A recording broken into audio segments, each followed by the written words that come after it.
Hi viewers, আসসালামু আলাইকুম। আশা করি আপনারা সকলেই ভালো আছেন। তো দেখেন, দেশের পরিস্থিতি কিন্তু এখন খুব একটা ভালো না। দেশের প্রায় পূর্বাঞ্চলের কুমিল্লা, ব্রাহ্মণবাড়িয়া, নোয়াখালী, লক্ষ্মীপুর সহ প্রায় ১০-১২টি জেলা কিন্তু এখন বন্যা কবলিত। তো এরই মধ্যে কিন্তু সাধারণ আনসার যারা রয়েছে তারা বিভিন্ন দাবি আদায়ে সচিবালয়কে ঘেরাও করে রেখেছিল।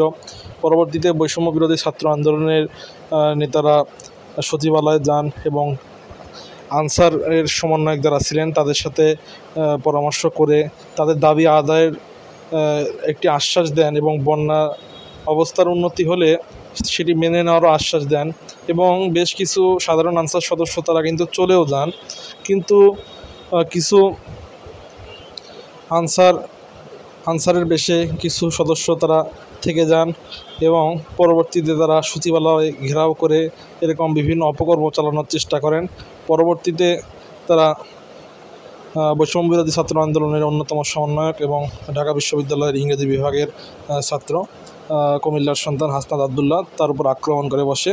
পরবর্তীতে বৈষম্য বিরোধী ছাত্র আন্দোলনের অন্যতম এই সমন্বয়ক তিনি কিন্তু তার পেজ থেকে ঘোষণা দেন সকলকে এগিয়ে আসার জন্য। পরবর্তীতে ঢাকা বিশ্ববিদ্যালয়, ঢাকা কলেজ, ইডেন কলেজ সহ বেশ কিছু শিক্ষা প্রতিষ্ঠান থেকে শিক্ষার্থীরা সচিবালয়ের দিকে অগ্রসর হতে থাকে এবং মাত্র 7 থেকে 8 মিনিটের মাথায় যে সকল আনসার সদস্য তারা সচিবালয়কে ঘেরাও করে রেখেছিল তারা কিন্তু সেই স্থানটি পলায়ন করে। তো হাসনাত আবদুল্লাহ তিনি মারাত্মকভাবে আহত হন এবং পরবর্তীতে তাকে বাংলাদেশের অন্যতম ঢাকা মেডিকেল কলেজ হাসপাতালে নেওয়া হয় এবং তার অবস্থার অবনতি হয়, তাকে নেওয়া হয় আইসিইউতে। সেখানেও বেশ কিছুক্ষণ তাকে চিকিৎসা করা হয় এবং 48 ঘন্টার মতো নিবিড় পর্যবেক্ষণে ছিলেন। সেখানেও অবনতি হয়, তাকে সিএমএইচ হাসপাতালে নেওয়া হয়। তবে চিকিৎসকরা জানিয়েছেন তার অবস্থা খুব একটা খারাপ নয়, তিনি দীর্ঘ সময় নিবিড় পরিচর্যার মাধ্যমে তিনি সুস্থ হবেন বলে জানিয়েছেন সিএমএইচের চিকিৎসকরা। তো আশা করব হাসনাত আবদুল্লাহ ভাই তিনি সুস্থ হবেন এবং তিনি স্বাভাবিক জীবনে ফিরে আসবেন।